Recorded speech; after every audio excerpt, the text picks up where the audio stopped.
आने वाले group D और एनटीपीसी के लिए हम लोग ग्रुप डिस्कशन करते हैं। चलिए हम लोग अपना ग्रुप डिस्कशन का पहला क्वेश्चन में आते हैं। दो सतहों के बीच सतह की अनियमितताओं के परिणाम स्वरूप क्या उत्पन्न होता है, बताइए आप। ऑप्शन दे, घर्षण, आवेग, तनाव, बला घूर्ण। घर्षण। ठीक है। नेक्स्ट, एक साइकिल स्थिर त्वरण से चलायमान है, पीछे के पहिए पर घर्षण बल है। कैसा, मतलब शून्य, अग्र दिशा में, पश्चिम दिशा में, या ऑल ऑफ दिस, ये सब पीछे दिशा में। ठीक है, पीछे की दिशा में घर्षण बल काम करता है। कारों के ब्रेकिंग पैड में किस गुण के झूले पर बैठे लड़के की गति कैसी होती है? एक समान होती है, वृत्तीय होती है, असमान होती है, या आवर्ती होती है? एक समान होगा, आवर्ती होती है। निम्नलिखित में से गलत कथन को चुनना है। ठीक है। पहला नंबर ऑप्शन है, गुरुत्वीय त्वरण जी पिंड के रूप, आकृति एवं द्रव्यमान पर निर्भर नहीं करता है। ऑप्शन बी, गुरुत्वीय त्वरण जी ध्रुवों पर अधिकतम होता है। ऑप्शन सी, गुरुत्वीय त्वरण जी भूमध्य रेखा पर न्यूनतम होता है। ऑप्शन डी, यदि लिफ्ट किसी त्वरण से ऊपर की ओर जा रही हो तो किसी पिंड का आभासी भार उसके वास्तविक भार से कम होता है। नहीं, ये गलत है। ठीक है, ये आपका ऑप्शन गलत है। ऊपर जाएगा तो भारी होता है, ठीक, बढ़ता है। यदि पृथ्वी पर आपका वजन 38 किलो है, अंदर, यदि पृथ्वी पर आपका वजन 38 किलो है तो बुध ग्रह पर आपका वजन कितना हो जाएगा? 19 किलोग्राम, 760 ग्राम, 10 किलोग्राम, या 14.3 किलोग्राम? 14.3 किलोग्राम। ठीक है, 14.3 किलोग्राम, क्योंकि बुध का घनत्व 5.6 ग्राम पर सेंटीमीटर क्यूब होता है। दिए गए दो स्थानों ए और बी में कौन से सत्य है? गुरुत्वाकर्षण बल क्या है? ऐसा दो ऑप्शन दिया हुआ है, इसमें से कौन कौन सही आपको बताना है। गुरुत्वाकर्षण बल के सापेक्ष में दो वस्तुओं के द्रव्यमान के गुणन का सीधा अनुपातिक होता है गुरुत्वाकर्षण बल। दो वस्तुओं के बीच की दूरी के वर्ग से सीधे अनुपातिक होता है। इनमें से कौन सही है, कौन गलत है, बताइए। वर्ग वाला सही नहीं, गलत है। ये सही ये होगा, दो वस्तुओं के द्रव्यमान के गुणन का सीधा अनुपातिक होता है, ये सही है, जबकि ये दूसरा वाला गलत है। दो वस्तुओं के बीच की दूरी के वर्ग से सीधे अनुपातिक होता है, ये गलत है। सार्वत्रिक गुरुत्वाकर्षण नियतांक जी का एसआई मात्रा क्या होता है? Newton metre square per KG square. ठीक है, बढ़िया। निम्नलिखित में से कौन सा प्लेनेटरी बॉडीज के लिए केपलर के नियमों में से एक सही है? ठीक है, मैं ऑप्शन दे रहा हूं। एक ग्रह का ग्रहपथ दो केंद्र बिंदुओं में से एक पर सूर्य के साथ एक अंडाकार होता है। पहला ऑप्शन। सही बताना है। हाँ, सही कौन है वो बताना आपको। एक ग्रह और सूर्य को जोड़ने वाली एक रेखा खंड समय के बराबर अंतराल के दौरान बाहर बराबर क्षेत्रफल बनाती है। Option B. ऑप्शन सी, एक या की कक्षीय अवधि का वर्ग अपने ग्रह पथ की अर्ध प्रमुख दूरी के घन के अनुपातिक होता है। ऑप्शन सी है ये। ऑप्शन डी बोल रहा है कक्षीय अवधि ग्रह के द्रव्यमान पर निर्भर होता है। इसमें से कौन सा सही है आपको बताना है, केपलर का नियम को। डाउट है। ऑप्शन डी सही होगा, कक्षीय अवधि ग्रह के द्रव्यमान पर निर्भर होती है। ठीक है। थोड़ा गाड़ी का चल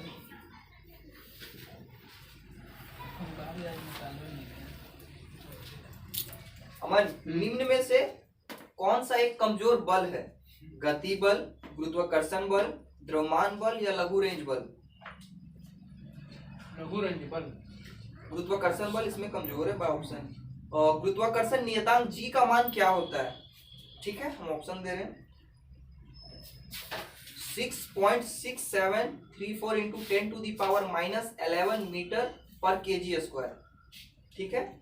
option B 6.67408 into 10⁻⁻ metre cube per KG और पर सेकेंड स्क्वायर।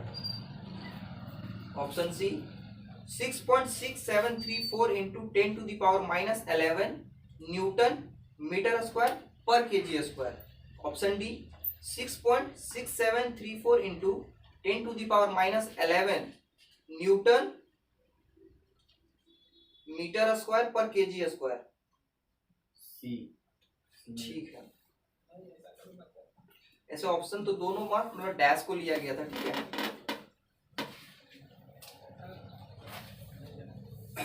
अब बताइएगा, ब्रह्मांड की प्रत्येक वस्तु एक बल के साथ प्रत्येक अन्य वस्तु को आकर्षित करती है, जो क्या होता है वो आपको बताना ऑप्शन के अनुसार। गुरुत्वाकर्षण बल। हाँ, उसी का सापेक्ष लेना है आपको। आकर्षित करती है, क्या करती है? उनके द्रव्यमान के गुणन के अनुपातिक और उनके बीच की दूरी के वर्ग के बीच कर्मानुपाती होती है। ऑप्शन नंबर ए।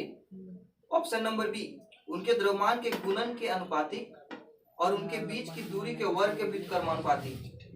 ठीक है। ऑप्शन सी, उनके द्रव्यमान के योग का अनुपात और उनके बीच की दूरी के वर्ग के बीच कर्मानुपाती होती है। ऑप्शन डी, पहला सही। आपका ऑप्शन ए और बी दोनों सेम है, क्योंकि वो दोनों आंसर सही हो जाएगा। ठीक है, दोनों में सेम है, ए और बी दोनों आंसर होगा इसका।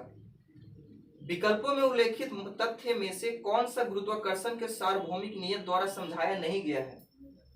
नहीं समझाया गया, उसको आपको पकड़ना है। पहला ऑप्शन है वह बल जो हमें धरती से बांधे रखता है। दूसरा, ग्रहों के चारों ओर सूर्य की गति। तीसरा, पृथ्वी के चारों ओर चंद्रमा की गति। चौथा, चंद्रमा और सूर्य के कारण ज्वार भाटा। तीसरा वाला इसका ऑप्शन हो जाएगा ग्रहों के चारों ओर सूर्य की गति। ये उसका नहीं बोलता है ये। ठीक है, गुरुत्वाकर्षण के सार्वभौमिक नियम के द्वारा। ब्रह्मांड में किन्हीं दो निकायों के बीच गुरुत्वाकर्षण बल किस पर निर्भर नहीं करता है? उनके बीच की दूरी, उनके द्रव्यमान के गुणनफल, गुरुत्वीय स्थिरांक या उनके द्रव्यमान के योग पे? द्रव्यमान पे ही असर नहीं करेगा। ठीक है, द्रव्यमान के योग पे उस पर निर्भर नहीं करता है। दो वस्तुओं के बीच की दूरी को यदि दोगुना कर दिया जाए तो इन दोनों के बीच बल पर क्या प्रभाव पड़ेगा? पहला ऑप्शन है गुरुत्वीय बल 4 के गुणन में बढ़ेगा, यानी कि 4 गुना हो जाएगा। गुरुत्वीय बल 2 गुना हो जाएगा। तीसरा ऑप्शन है गुरुत्वीय बल 2 गुना में कम हो जाएगा। और ऑप्शन डी, गुरुत्वीय बल 4 गुना कम हो जाएगा। पहला कम हो जाएगा, उनके द्रव्यमान के गुणक होती है।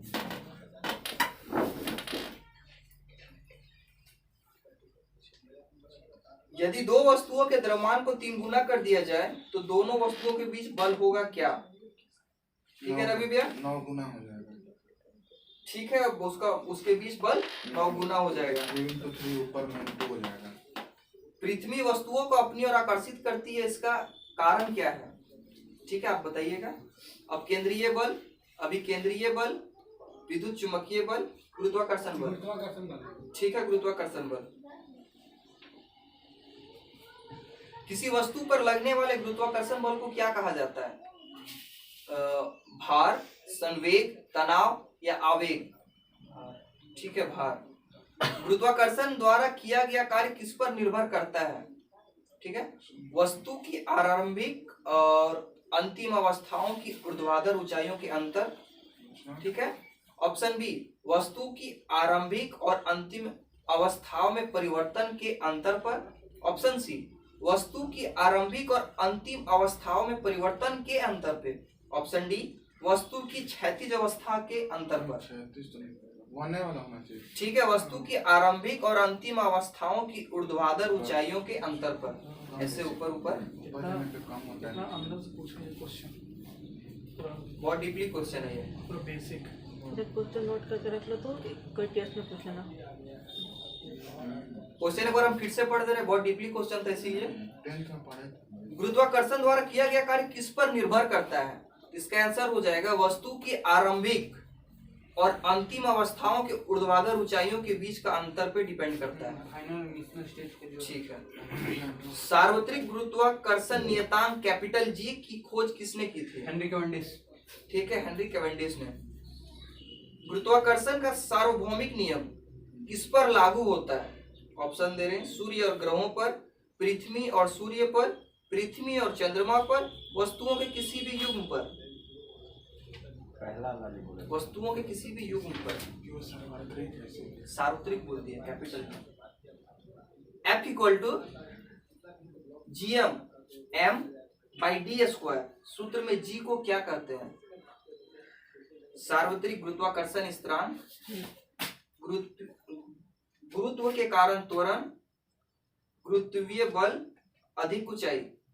पहला उस पद की पहचान करें जो निम्नलिखित समूह से संबंधित नहीं है। ठीक है, इसमें से अलग को छांटना है। Neon, platinum, krypton, argon. Platinum. ठीक है, प्लेटिनम का परमाणु संख्या कितना होता है? ठीक है। प्लूटोनियम का 94। ठीक है 94। एन की परमाणु संख्या 7 है। फिर नाइट्रोजन परिवार के तीसरे तत्व की परमाणु संख्या क्या होगी? 33।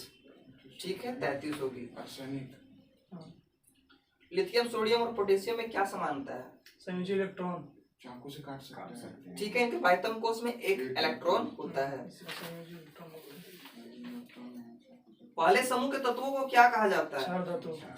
ठीक है। दूसरे समूह के? एलिमेंट। ठीक है, क्षारीय मृदा धातु। आधुनिक आवर्त सारणी में बाईं ओर उपस्थित एकलौती अधातु कौन सी है? हाइड्रोजन। ठीक है। आधुनिक आवर्त सारणी में परमाणु संख्या 58 से 71 वाले तत्वों को क्या कहा जाता है? 58 से 71 लेंथेनाइड वाला। ठीक है, लैंथेनाइड्स बोला जाता है। एक्का अल्युमिनियम को आधुनिक आवर्त सारणी में किस धातु के रूप में नामित किया गया था? एल्युमिनियम। गैलियम। गैलियम की जगह। ठीक है, गैलियम की जगह। तत्वों का दूसरा समूह क्या कहलाता है? अर्ध क्षारीय धातु, मृदा। ठीक है, क्षारीय मृदा धातु। क्षारीय मृदा धातु। कौन दर्शाता है कि एक तत्व की परमाणु संख्या उसके परमाणु द्रव्यमान की तुलना में अधिक मौलिक गुण है? Henry Cavendish, Henry Moseley, John Newland, Dmitri Mendeleev. Newland. Henry Moseley. अच्छा, परमाणु क्रमांक बोल दिया है। कुछ द्रव्यमान की तुलना में अधिक मौलिक गुण है। मतलब अच्छा, सबसे ज्यादा ये होगा।